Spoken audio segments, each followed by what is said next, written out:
Good morning. My name is Chris Conway. I'm the middle school pastor here at Rose Drive Friends Church.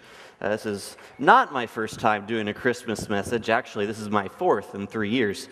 I don't know what it is about the Christmas season that keeps me coming up here. I assure you, it is not because I embody the Christmas spirit.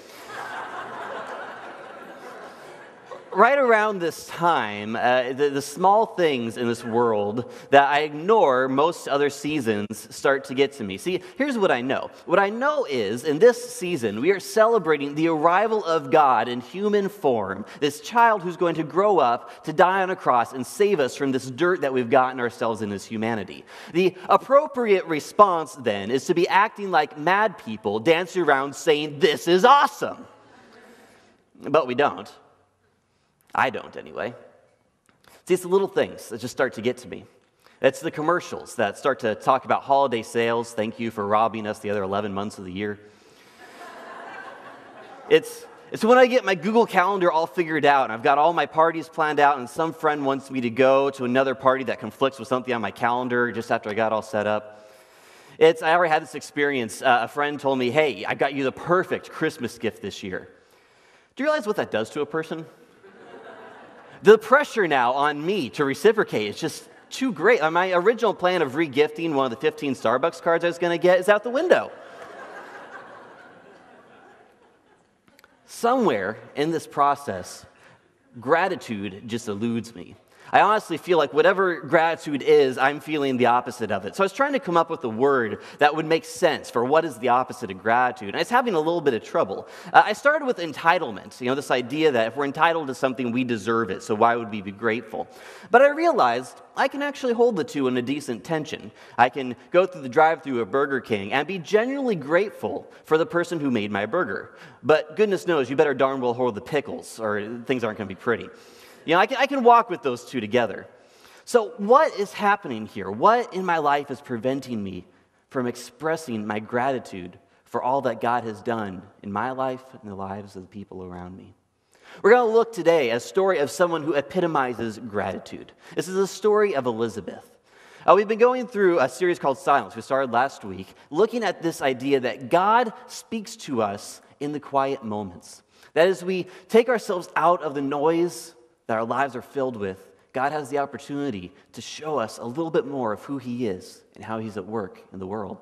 And so last week, Dave started to talk about Zechariah. And Zechariah had kind of a period of imposed silence. He was made to not be able to talk for a long time.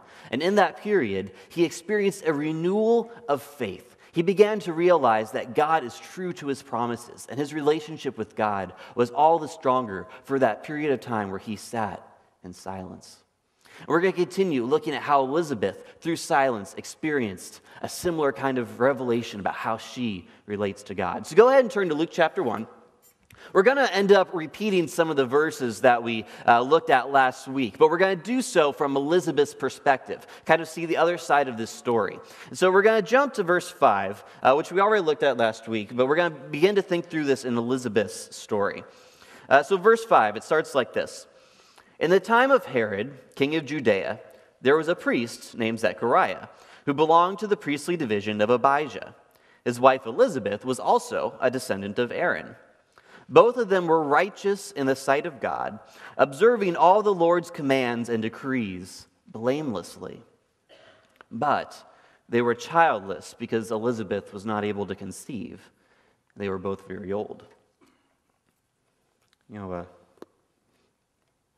We mentioned this last week, but Elizabeth had one true desire, one thing that hadn't shown up for her life that she really wanted, and that was to have a child. And I feel like that's true of a lot of people today, but there's something unique about her situation. I mean, in her time, having a child was seen as being part of God's favor. So essentially, if you didn't have a child, it was like a notch shy of just saying God just straight up doesn't like you. And so Elizabeth is kind of dealing with this scenario. Why has God withheld His favor from me? Why is He not allowing me to have a child? And her and Zechariah, as we learn later, prayed fervently for this, but as they got older and older, it just seemed less likely. And there's a very real social dimension to this as well. I mean, as their friends were having children, they just weren't part of those circles. They just weren't part of that experience. And the more that they grew old, the more that longing in their heart deepened. But it just wasn't going to happen.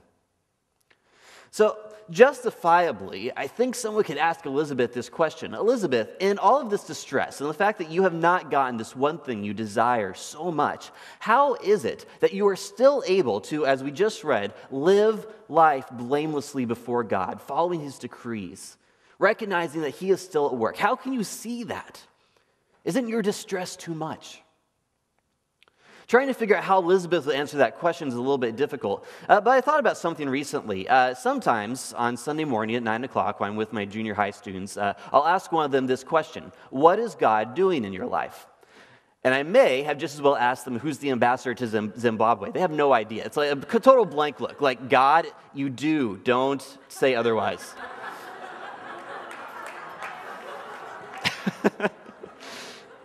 And so I get this blank look, right? Nothing's there. All right, doesn't matter how hard I press. But when we go on a missions trip, like to our inner city Los Angeles trip for a weekend, it's kind of a different tenor. I ask the same question. I actually start to get some responses. Oh, I saw God show up in my conversation with this person. Or I saw God show up when I was giving some people food that didn't have any. What's changed between Sunday morning and the inner city missions trip? Well, God is just as much at work here on Sunday morning as he is on a missions trip. The difference really is that we are being aware of what he's doing. That our students, and myself included in this process, begin to see very specific examples of what God is up to because we're looking for it. And this reminds me of a well-known character. His name is Sherlock Holmes. And if you've followed him very much at all, you know that he has a keen power of observation. So we're going to watch a little clip to help illustrate that. Because I was looking for it. In Sherlock Holmes and Watson's relationship, both of them are very smart men, and Watson is often able to figure out things on his own. But the difference that Sherlock Holmes will always remind him of is that while Watson sees things, Sherlock Holmes observes things. That in scenes, sometimes the reality of the situation just doesn't register. We walk around this life seeing the evidence of God all around us, but observing something is something else. Observing where he is something else entirely. Observing where God is at takes some effort. It takes intentionality. And here's what I think. I think if someone were to ask Elizabeth, how is it that in your distress you still see your place in God's story? How is it that you still see him at work? I think she would say something like, because I was looking for him.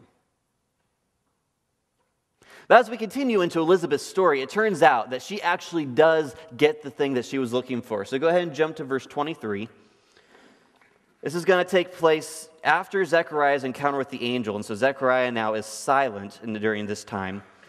And he's coming back. So verse 23, when Zechariah's time of service was completed, he returned home. After this, his wife Elizabeth became pregnant, and for 5 months remained in seclusion. The Lord has done this for me, she said. In these days he has shown his favor and taken away my disgrace among the people. Zechariah comes back, and Elizabeth becomes pregnant, and the reality that God is beginning to fulfill his promises is just a little bit too much. So Elizabeth does something that we aren't particularly good at doing. She takes time to process. For 5 months, she secludes herself and begins to assess what is it that's going on in my life. Scholars like to debate about what exactly is happening here. It may be that she was a little bit afraid. I mean, what if the pregnancy didn't come to term? How would she face her peers at that point in time after all of this? It may be that she understood the situation was so holy that out of reverence she removed herself for a time. We don't know. But we do know that in this process, in this 5 months, she had time to think. And she had time to think in what was going to be a lot of silence. I mean, I'm sure her husband was with her, but he couldn't talk. So the external noise was not going to be there. I was talking with Mike Batten about this last night. He's like, yeah, that sounds like a great marriage retreat. Go away for 5 months and don't talk to each other. Fantastic. So the external noise now is gone from her life. She is in a silent place, able to think through what God is up to. But while the noise around her is gone, the noise inside of her is not. The reality of this situation is just so weighty. There's so much going on, so much she doesn't understand. And in her thoughts, it can be very difficult to find clarity, to understand what God is up to. But she has 5 months to do it. In this period of time of reflecting, she's able to do something that we don't do, and that is to simply understand what's going on and take time to process a new reality. A week ago or so, there was a really big lottery winning that was just claimed, and so a bunch of news pundits were finding some interesting stories about lottery winners. And what they discovered was that 70% of people who get some kind of large winning from the lottery actually lose all of their money in the first 5 years. The reason for that is that they simply have not adjusted to their new reality. Suddenly they have financial security. Everything that they thought they needed was there in front of them, but they had no restraint. And so within 5 years, the money was just gone. It evaporated, and sometimes with that evaporates relationships with friends and family. They think that they have what they want, but they don't know how to process it. And so in that time, things just spiral out of control. Elizabeth doesn't do that. She has what she wants, at least what she thinks she wants, but she takes time to process it. And being the daughter of a priest and the wife of a priest, she remembers all of the stories of what we know as the Old Testament, the Torah for her. These stories in which other people experienced God in unique ways. And she quickly came to the conclusion that actually this wasn't so odd at all. This was in the same vein of the miracles that God had been doing with people throughout history. So specifically, she could view herself in terms of Sarah. Sarah was Abraham's wife, and she also desperately wanted a child. And Abraham and Sarah, going into their old age, weren't having any children. But when we go to Genesis, we actually begin to see that the story changes a little bit. So read along with me in Genesis chapter 21 here. Now the Lord was gracious to Sarah, as he had said. And the Lord did for Sarah what he had promised. Sarah became pregnant and bore a son to Abraham in his old age, at the very time God had promised him. There's precedent for this. God's been up to something before, and he seems to be up to something again. She also understood her situation in terms of Rachel. Rachel shows up in Genesis 30. Now, she wasn't particularly old, but she was having trouble conceiving. And so this is what happens in Genesis chapter 30. Then God remembered Rachel. He listened to her and enabled her to conceive. She became pregnant and gave birth to a son and said, God has taken away my disgrace. Does that sound familiar? Right back in verse 25. She had said something similar. God has taken away my disgrace from the people. She understood her situation in terms of Sarah and Rachel and understood that God was continuing to do something miraculous through her. So it could justifiably be said that someone might ask Elizabeth this question. Now that you have everything you need, everything you've wanted, why is it that you still pay attention to God? Here's what I know about my own experience. I've never been in a situation where I've had any kind of genuine need that wasn't going to be taken care of for me. I have not experienced any kind of real hunger. I've never been afraid of not having a roof over my head. And so really, there are moments in my life where it's very easy to forget that God is there. Because the truth of the matter is, I don't need him. Everything's in front of me. Why pay God any attention in those moments? And I know better. I have no desire to forget God. It's just hard to remember that he's there. Because everything I need is right in front. But Elizabeth, in this process, even though she has everything she ever wanted, is mindful of the fact that this is God who is doing it and does not give up on this reality. And so Elizabeth, during this 5 months, breaks the silence and proclaims that God has taken away her disgrace. She is grateful to him. If someone says, Elizabeth, how is it that you're able to keep mind of God in all of this? I imagine she might say something like, because I was looking for him. But here's what impresses me about Elizabeth the most. In the midst of her chaotic circumstance, with everything going on in her life, her gratitude isn't something that simply surrounds her. It's something that spreads to the people she encounters. Go ahead and turn to verse 39. Kim and Jen read this for us last week. This is the encounter Mary has with Elizabeth.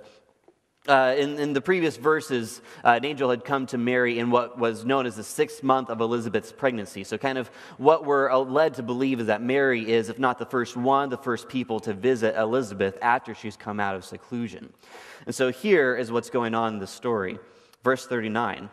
At that time, Mary got ready and hurried to a town in the hill country of Judea, where she entered Zechariah's home and greeted Elizabeth.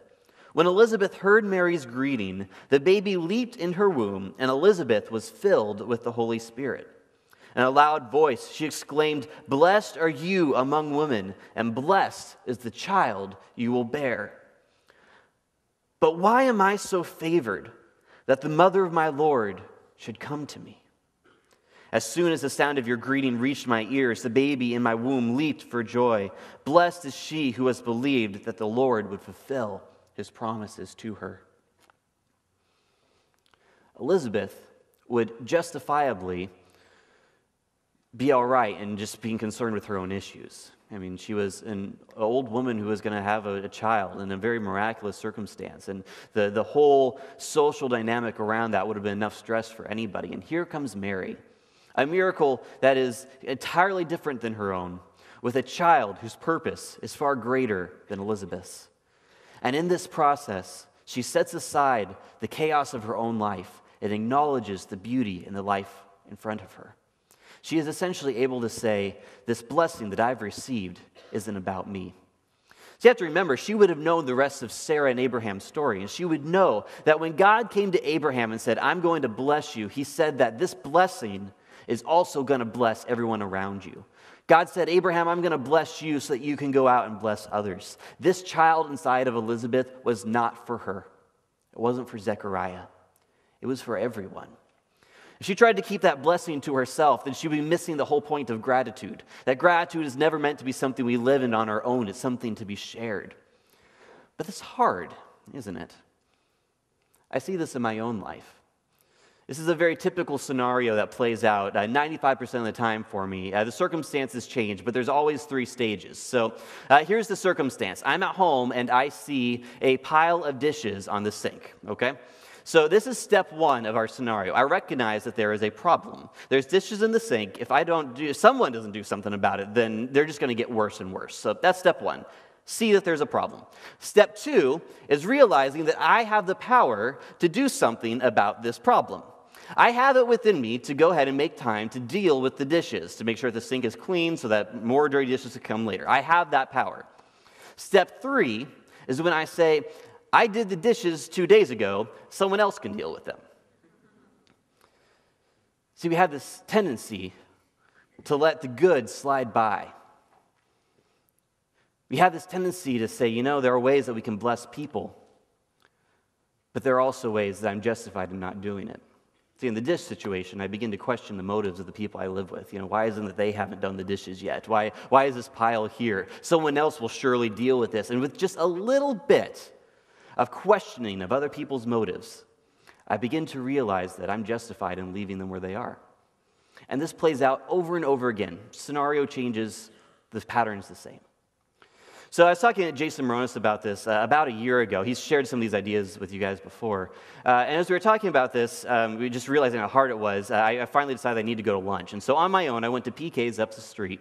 And there I got my burger, and I was going to sit down, and I realized that there were 3 open booths. Now, there's just me, so really I shouldn't be taking a whole booth for myself. But there's 3 that are open, so there's no problem here. It's also like 110 degrees outside, so really, if I can be inside, that's all the better for me. So without thinking too much about it, I take my seat.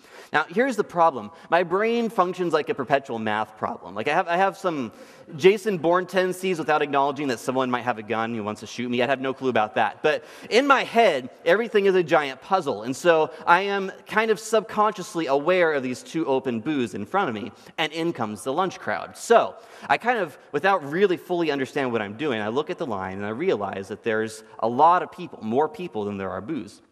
The first group there is just a young couple. They'll get their food. They'll take the first booth. The second is a family with a couple children. They'll fit in the second. But the third couple isn't going to make it. And as I look at this couple, I realize, this is actually a bit of a challenge. They were older. The woman was having a hard time walking. You could see the husband trying his best to support her, but he wasn't able to walk super well either. And I realized, this is going to be a little bit difficult for them if they have to go sit out in the heat. Step 1, observe the problem. Step 2, I have the power to do something about this. I have a booth here. I really will survive in the heat. I'm taking up more space than I need. It would be a small thing, but a good small thing, for me to go ahead and stand up and go outside and just by the course of events allow them to take this booth. Step 3, someone else will do it. Or they'll be fine. They'll be okay outside. It's not that bad.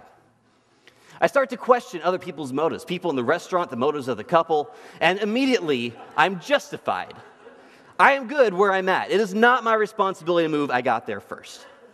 Well, typically, at this point in time, this is where the conversation would end because I've already convinced myself that I'm good to stay where I'm at. The problem is I just had this conversation with Jason. So suddenly I'm aware that I have just gone through these 3 steps in my head. I'm like, oh no. So really it was more out of guilt than anything else. I'm like, I have to move. And so I pick up my stuff, I go outside, I endure the heat, everything is fine. And as I expect, that elderly couple is able to come and sit in the booth that I vacated. Well, I was working on some stuff, and so it took me a little longer to finish my lunch. And just as the way things turned out, they finished, this elderly couple, the same time that I did. And so I was going to take my tray back inside to the trash can to dump in the trash can. I turn to exit, and I feel his hand on my shoulder. I turn around, and it's the woman. And she's saying, "Sir, did you get up out of your chair so we could sit there?" I didn't really know what to say. I mean, I didn't really do this for them at the end of the day. I did it out of total guilt for myself. But not being able to come up with a better answer, I was like, yeah, I did. She said, "Thank you. There's not very many people who would do that." And that was the end of our conversation. She walked out, and that was it. And in some small way, I know that I blessed her and I blessed her husband, but really, she has no idea how much she blessed me in that moment. Because I realized 95% of the time I miss out. 95% of the time I talk myself out of letting the gratitude that I feel for what God has given me bless the people around me. I start to question other people's motives and intent, and in that process justify my own actions, and I miss out on the small little ways in which God's blessings can be shown to others.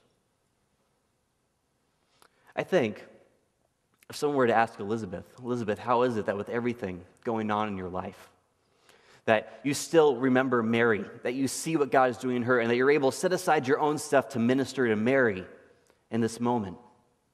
She'd say, it's because I was looking for God wherever he shows up. So why is it that we're not more grateful, especially during the Christmas season? Well, for me, I really do think it's because I'm just not paying attention. I'm not looking for what God is doing, and so the result is there's this void. Where I should have gratitude for God, where I should be mindful of what he's been up to, there is instead some sort of emptiness. I'm not aware. And the reality of the human experience is this: when there's a void, something rushes in to fill it. And so this is what I'm convinced is the opposite of gratitude. This is what I think comes in to fill that void when we're not aware of what God is doing. Cynicism. Cynicism. The act of distrusting the motives of others, of assuming that they have no idea what's going on, that I'm justified. And in that process, gratitude doesn't have space. Cynicism is how I live so much of my life, I don't even realize it. And it's the thing that prevents me from reaching out to others and sharing the blessings God has given me with others. So what do we do when that happens to us? When cynicism rushes in, how do we fight it? I'm convinced that there isn't a whole lot in human power that we can do. There is, however, something that shines above it all. And that's this child who came in the form of an infant baby in a manger, the most humble beginnings. This child who would grow up to save humanity from all the stuff we've gotten ourselves into. This humble act of God coming to earth has such power that even my cynicism begins to ebb and flow just a little bit away. God shows up. And as I become aware of what he's doing, and oftentimes it takes silence to do it, that cynicism is forced out by this sense of gratitude. It's a silence that I look for not just for the noise around me, but it's a silence I have to find in my own heart. All the voices that are there telling me that I'm justified in what I'm doing need to clear out. When there's finally silence in my heart, I I'm able to begin to see, just like when I'm on a missions trip, God is up to something. I can start to name it. I can claim it. I can see people. I can see events where God has shown up, and I become more and more grateful. And this Christmas season, that is my hope. It's my hope for myself. It's my hope for us as a church. It's my hope for us as a church that as we enter into this season, we are so overwhelmed by this child that the cynicism begins to be removed from our lives and that people will begin to see it. When they encounter us and they ask us the hard questions, they ask us, how is it that you are able to see God when things aren't going well, when there's distress in your life? When they ask us, how is it that you are able to see God even when you have everything you need and God doesn't need to be in the picture? When they ask us, how is it that you are able to see God so clearly that the blessings you've received are used to bless those around you? My hope is that us as a church would simply be able to answer, because we were looking for God. We're going to take a couple of moments of silence, and here's my encouragement to you. For the next couple moments, think through the moments God has shown up in your life, and the life of the people around you, the life of this church. Where is God at work? Be mindful of that. And as we observe what God is doing, let that gratitude fill you. And after that time of silence, you'll hear what really amounts to a confession.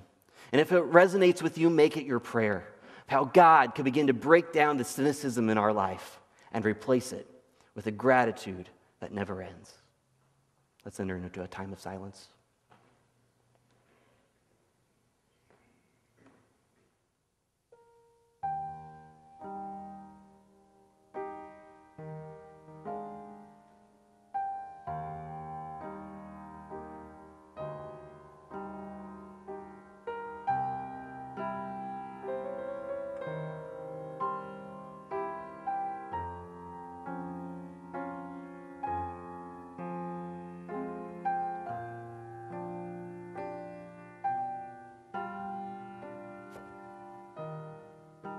I've practiced cynicism like a pianist practices scales over and over.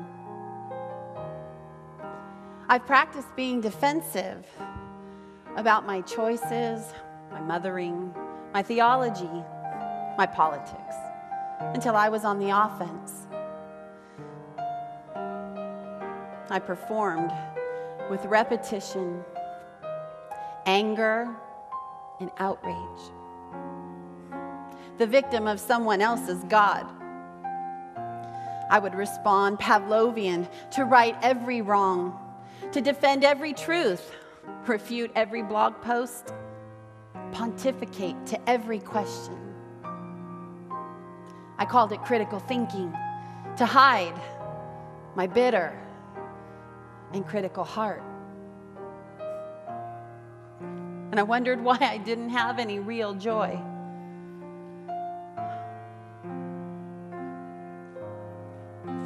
It didn't take long before my proficiency in cynicism to be noticed by others.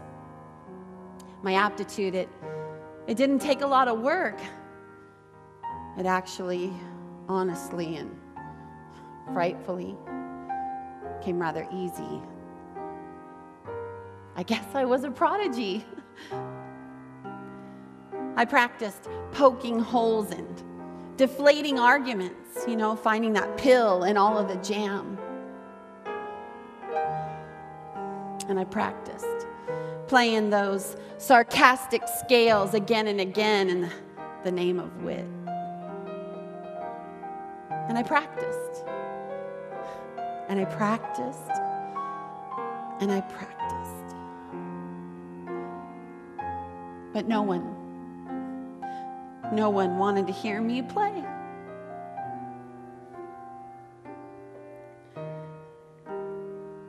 That's why it's got to stop.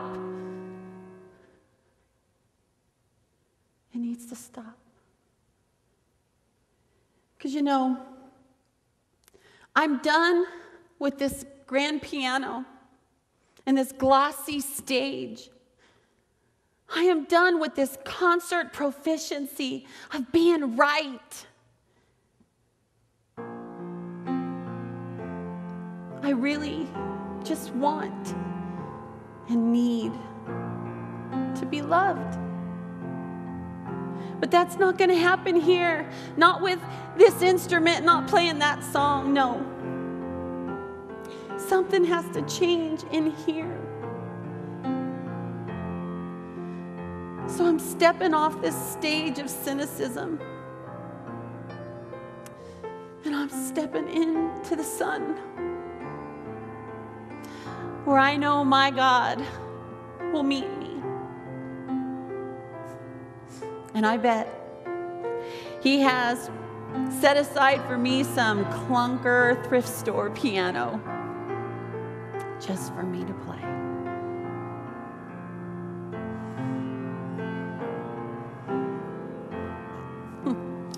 Look at me, all clumsy, learning how to practice goodness and truth. Oh, it's like scales all over again. But I feel reborn. And I want to practice gentleness and beauty until my fingers find these keys without thought. I'm going to be practicing the basics for a while, like boldness and discipline, silence, prayer, community, again and again. And I want to practice faithfulness. And I want to practice kindness until my ears are filled with the repetitions of wide eyes and open hands, innocent fun and holy laughter. I will practice with intention, joy. Lord, I won't desecrate beauty with cynicism anymore. And I won't confuse critical thinking with a critical spirit. I'm going to practice over and over, painfully again and again, patience and peace until my gentle words turn away even my own wrath. I'm going to check the notes, and I am going to ask for help. Oh, I'll relax my shoulders and strengthen my spine. And I am going to breathe fresh air as I learn again and again the gift of grace freely given and wisdom honored and healing.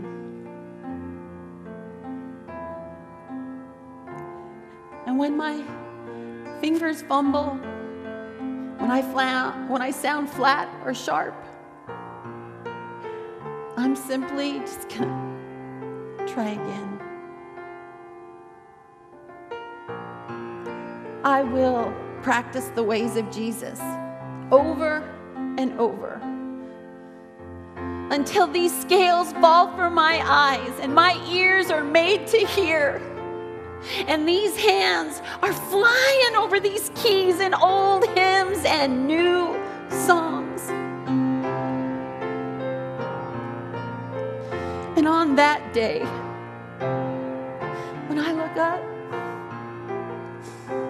I bet I'm going to see a field of people dancing and laughing. Down by the water, they're going to be whirling and twirling, and babies, they'll be bouncing.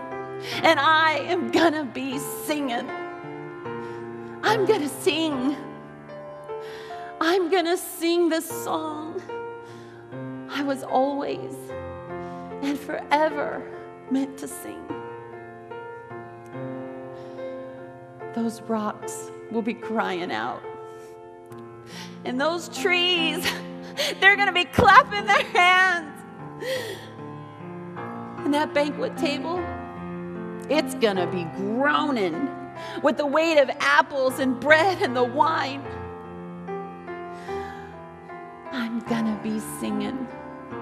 We're all gonna be singing until the stars all come down. Praise you, Lord.